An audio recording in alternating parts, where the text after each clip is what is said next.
Hey guys, welcome to another movie review. Today I'm talking about the new film, The Holdovers. This is a film by Alexander Payne. He's done films like Sideways, The Descendants.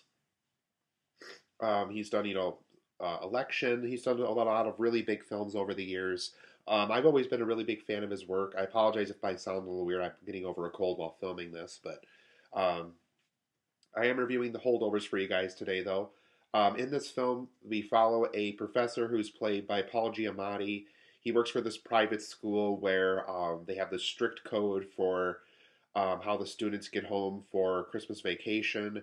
If they don't have like an immediate family member to go home to, they're considered a holdover student.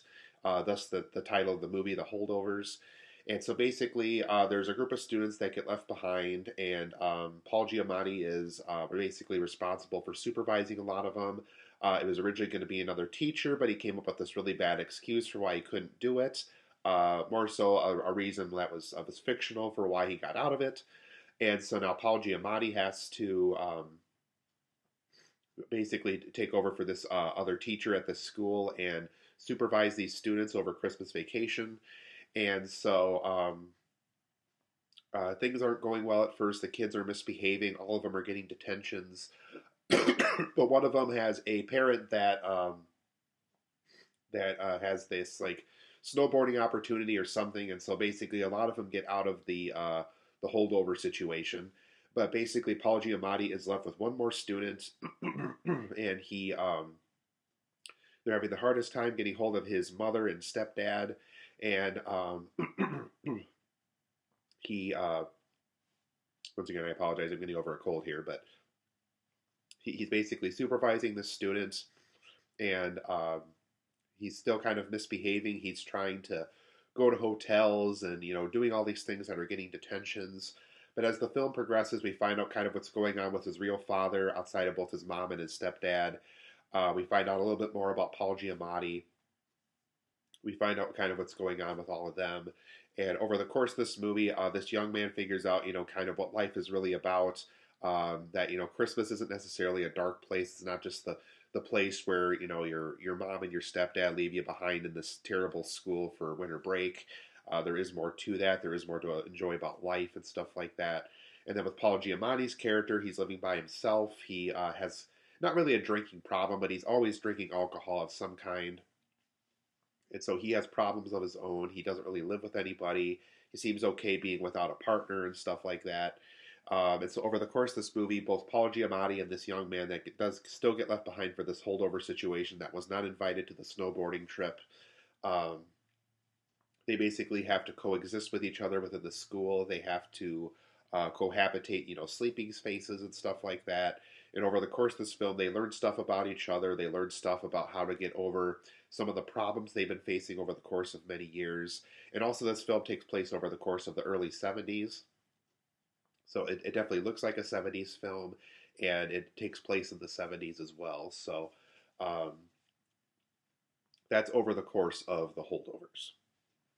But overall, guys, I really enjoyed this film a lot. Like I said, I am a big Alexander Payne fan. I always seem to really enjoy his films when he turns in like a really, really good movie. It seems like he doesn't just turn in a good movie, he turns in a great movie when he turns in something good. He did direct a film a couple years back called Downsizing with Matt Damon that I really did not like at all. Um, Definitely a misstep for him. Definitely a film that um, was not very good. Definitely a film that I'm trying to forget about for sure, just because it doesn't even feel like an Alexander Payne movie.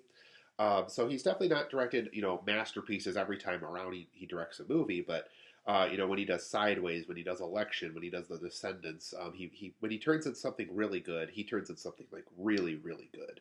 So let's go over some positives and negatives of what I liked about this movie and some things about the film I thought that could have been better as well. So, for my positives and negatives of this movie, I thought this was a great small scale original story with great lead characters. Like I said, Paul Giamatti is a great, his professor character. We kind of learn about him over the course of this movie. This young man that he's left with that still is a holdover that didn't go on that trip that the other kids went on. We learn a lot about him. We learn about stuff that was going on with his dad and kind of why he is kind of psychologically messed up in the head a little bit and stuff like that. But it's a great story. We learn about this chef that follows him around that from the school on this trip too, and kind of her story of why she's kind of stuck there for winter break and how Christmas time is tough for her and how she had this son and why the son isn't around anymore and how that really hurt her and impacted her and how Christmas is tough to get through for her. Um, so just a ton of great characters, a great small scale original story. It's hard to say that in today's world. Everything's a big blockbuster, a big superhero film, big franchise film. Holdovers is different, and that's what I like about it. It's a small scale original story with great lead characters and just an overall really good time. I also like the attempt at a Grindhouse 70 feel for this movie. I like how they do try to make it feel like something you'd see at like a Grindhouse theater, like with the old cameras, the quick zoom outs on certain scenes. Um, Even the Focus Features logo at the beginning of the movie feels like something you would see in a 70s film.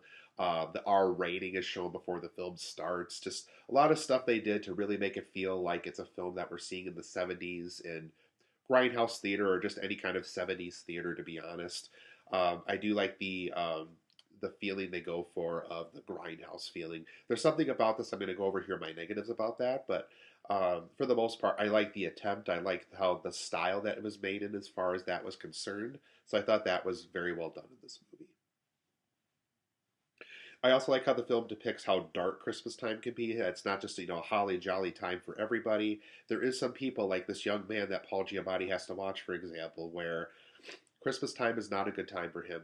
His mom and his stepdad he doesn't get along with. They want him to go to military school. If this private school he's in doesn't work out, there's just he feels like he's left behind. He feels like he haven't had the proper family Christmas dinner with somebody yet, and so there's just a lot of stuff up that the film explores that yeah, Christmas time for the most part is happy for a lot of people, but there's also a lot of people that really kind of suffer through the holiday, really too.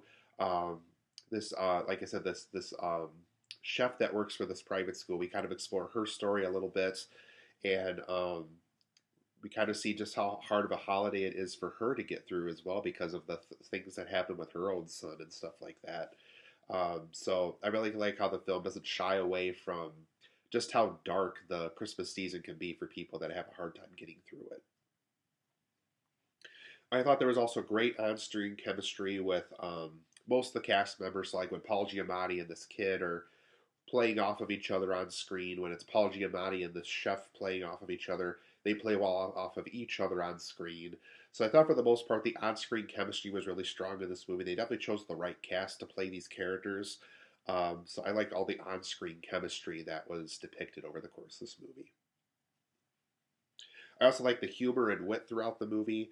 It also explores the what it means to be human a lot throughout the movie as well, which I also really liked.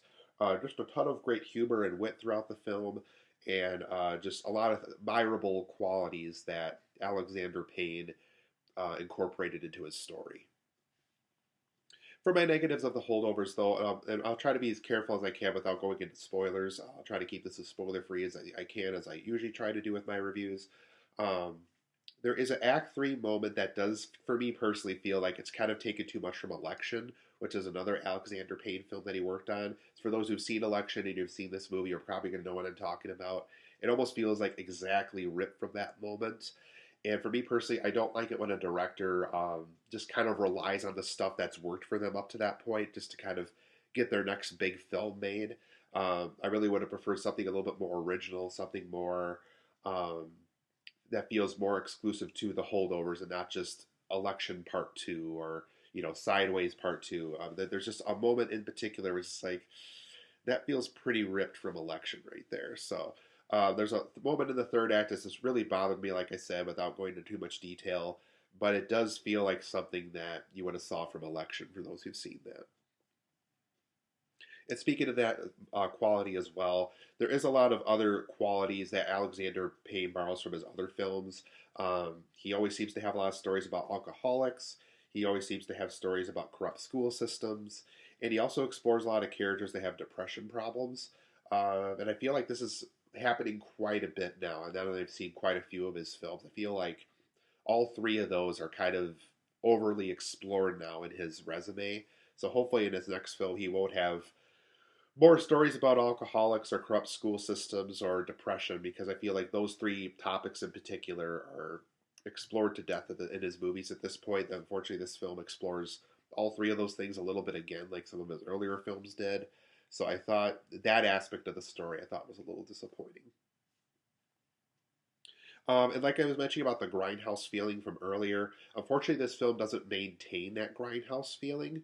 Um, it's in it for probably the first, I don't know, first third of the movie, and then they kind of bring it back a little bit for the end credits and stuff. But unfortunately, I do feel like there's a large chunk of the movie that feels like it's filmed with modern cameras, and I do feel like that does kind of take away the whole feeling of going for that grindhouse feeling is when you kind of go resort back to modern cameras for certain moments, and it just didn't maintain that feeling the way that earlier moments of the film managed to do that. Some side characters in this film do feel kind of flat to me as well. I apologize again about my cold. It's just destroying me right now. But certain side characters do feel kind of flat to me. And some of them just feel like the bully is just the stereotypical bully for some of them, the stereotypical foreign exchange students that's always referencing the country that he's from, the the guy at the bar that takes a certain message the wrong way and he wants to get in a fight with somebody. There's just a lot of stereotypical side characters that show up throughout this movie that do feel just kind of flat and boring to me. So I thought that aspect of the story was also kind of disappointing as well. But overall, I'm going to give The Holdovers an 8.5 out of 10. Highly recommend it. It's a really good Alexander Payne film. Tons of great things to like about it. But there's also some negatives about it too that I think could have been better. But for the most part, highly recommend it. Very good Alexander Payne film. Be sure to check out The Holdovers. It's an 8.5 out of 10 for me. Highly recommend the movie.